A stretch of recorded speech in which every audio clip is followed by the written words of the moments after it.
Youth transitioning from foster care often confront significant challenges as they enter adulthood, primarily due to their experiences of abuse, neglect, and unstable family connections. This transition typically occurs abruptly at age 18 or upon high school graduation, leading many to lose the tenuous support networks they had while in care. In the United States, over 26,000 foster youth aged 17 to 20 emancipated from care in 2011. Additionally, the number of youth exiting care is notably higher, as more than 4,000 a year run away from placements. Despite legislative frameworks such as the Title IV-E Independent Living Program and the Foster Care Independence Act that focus on aiding this vulnerable population, many still struggle after leaving the foster care system. The developmental phase of emerging adulthood involves asserting independence and developing adult identities with heightened uncertainties for foster youth. Statistics indicate that 18% to 36% experience homelessness post-emancipation, while up to 35% may move 5 or more times in quick succession. Education outcomes are similarly concerning, with as many as 50% not completing high school, only 20% to 30% attending college, and a mere 2% to 4% graduating. Furthermore, foster care alumni often have lower employment rates and earnings than their peers, with many living near or below the poverty line just 2 to 3 years after leaving care. The situation becomes even more alarming when considering that up to 50% of these youths report incarceration during the transitional period, a stark contrast to the 1% to 1.5% incarceration rate among non-foster youth.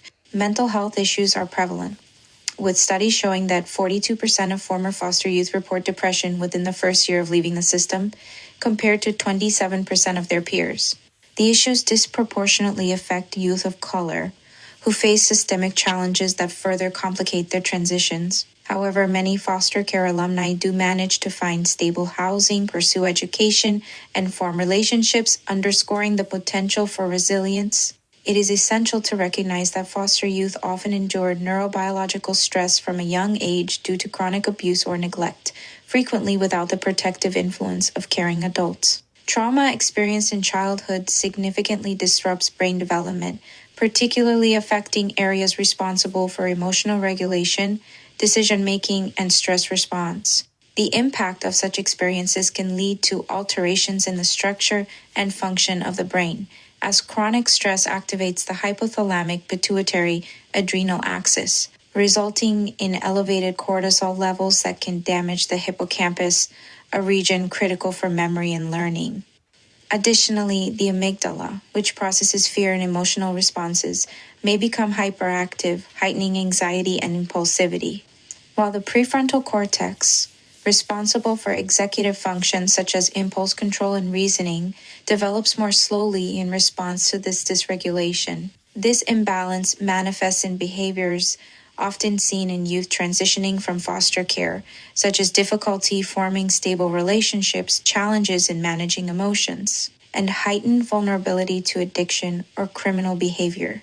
The pressures they face can lead to dysregulated stress response systems, resulting in prolonged emotional difficulties as they form new relationships and navigate adult roles. Understanding adolescent brain development is vital for improving social work practices, as significant changes occur during this developmental stage. These changes include heightened sensitivity to rewards and increased stress reactivity. As the adolescent brain matures, the limbic system matures faster than the prefrontal cortex, leading to potentially reckless behavior due to a poor balance between emotional drives and cognitive control. Therefore, social work interventions should be informed by neurobiological insights, emphasizing the formation of supportive relationships to enhance resilience and emotional regulation. For example, the case study of Joseph illustrates how early traumas impacted his emotional and cognitive development, resulting in anxiety, impulsivity, and difficulties with relationships. Therapeutic interventions targeting both emotional healing and cognitive restructuring can help rewiring his responses and improve his functioning. Evidence-based treatment options like trauma-focused cognitive behavioral therapy can aid these youth in managing their psychological needs. Building trusting therapeutic relationships is crucial for fostering safe environments where youth can process their trauma and learn healthy coping mechanisms.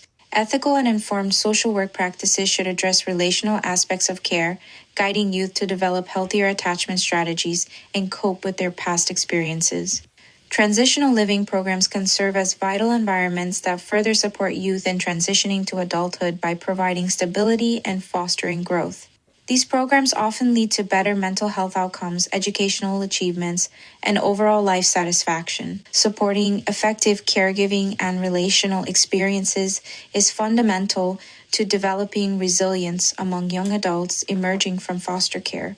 Moreover, recognizing the unique needs of LGBTQ youth who may face even more complex challenges is essential for creating nurturing environments. Engaging in interventions that consider the diverse backgrounds of youth, including factors such as ethnicity, culture, sexual orientation, and gender identity, ensures that services are tailored to individual needs.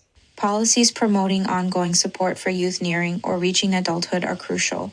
The Fostering Connections to Success and Increasing Adoptions Act has started to redefine state support responsibilities, allowing many states to extend care up to age 21 for qualifying youth.